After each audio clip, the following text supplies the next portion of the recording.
Hello, welcome to MW Thinks. I'm Michael Woods, and here's what's rolling around in my head today. How do we go from being a low information voter to a more informed voter?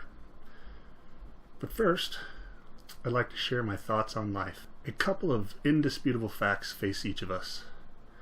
First, we have one very powerful resource at our total and complete control: our life.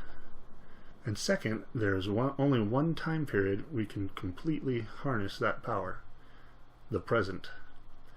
Taken as a whole, what you've already done is done and cannot be changed. And what you intend to do in the future is ever changing. Our current actions matter most to those we interact with. How we choose to act in the present is our greatest gift, and we control that gift absolutely. There is but one restriction to our life. We are not allowed to use our life to control any other life. It simply cannot be done.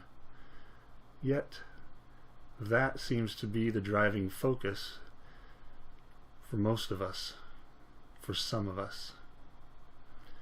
When we decide to assert control over another life, we immediately meet resistance. That resistance leads to a stronger need to assert control. And that in turn leads to anger, frustration, irritation, slander, cursing, hatred, violence, and all of the other nastiness we are capable of. I've recently learned from all of you that we are capable of so much more.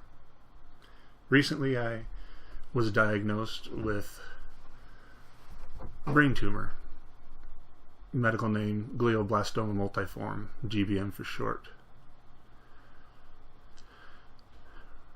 During that time, I was the recipient of an incredible outpouring of kindness, caring, support, prayers, and love. That relatively short span of outpouring of caring has impacted me more profoundly than all of the negativity I have accumulated in my entire life. It is at this point that I've come to realize the meaning of life. To use your life to extend compassion and kindness and caring to each person you come into contact with. This builds our nation in a positive direction. Imagine if each of us made similar choices with the life we have. Okay, on to today's topic: how to become a more informed voter. The rest of the video is dedicated to a few simple steps that can help people become more informed voters. Just like our life, we each only get the one vote. And people spend billions of dollars trying to entice you to cast that vote for them. Think about that. Billions of dollars for your one vote. That vote has real value. Are you really willing to cast your vote blindly? Here are a few reasons why people say they cast their vote. Number one, my friend said it was a good person to vote for, so I voted for him. Second, you've always voted for one party or the other. Why change now? Third, that person has a familiar name. I've heard that name somewhere. I'll vote for them.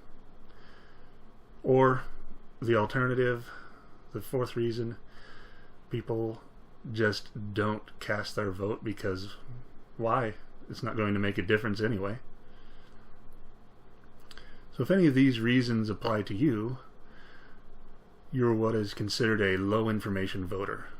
This is not a derogatory term.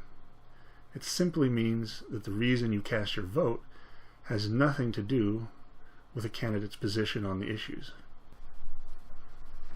So from here on out, 4 simple steps you can take to become a more informed voter. They're easy, they're fun, and you'll learn a lot just by going through the steps. Step 1, pretty important step actually. It's time to clear your mind of any bias. Take out these words: liberal, Republican, conservative, Democrat. Take those words out of your mind. Erase them. Step 2. Make a list of national issues. These are issues that the candidates must speak about and tell us their positions. A small list, for instance, the number 1 might be abortion. Is the candidate pro-life or pro-choice? Second issue, unemployment. Does the candidate stand for job creation or the expansion of social programs? Third, immigration. Is the candidate for closed borders or amnesty? Fourth, military. Is the candidate for a strong military or a reduction in our military force? And then put on your list any issues that you feel strongly about. Step 3. This is where it becomes fun. Time to research. Get a pen and paper out. Go to YouTube. They have tons of candidate interviews. The best source of information about a candidate is from the candidate themselves, not from opinion journalists or rumors. So go to YouTube, type in the candidate's name, some keywords, and listen to what they say about the topics you defined in your list. Do some Google searches. Same way. And finally, step 4, match up what they talk about against your personal beliefs and views. And then vote for the candidate that most closely represents you. This process, like I said before, can be very fun and very informative. And I wish you luck. Thank you for watching, and remember, you are never wasting your life extending kindness to each person you interact with.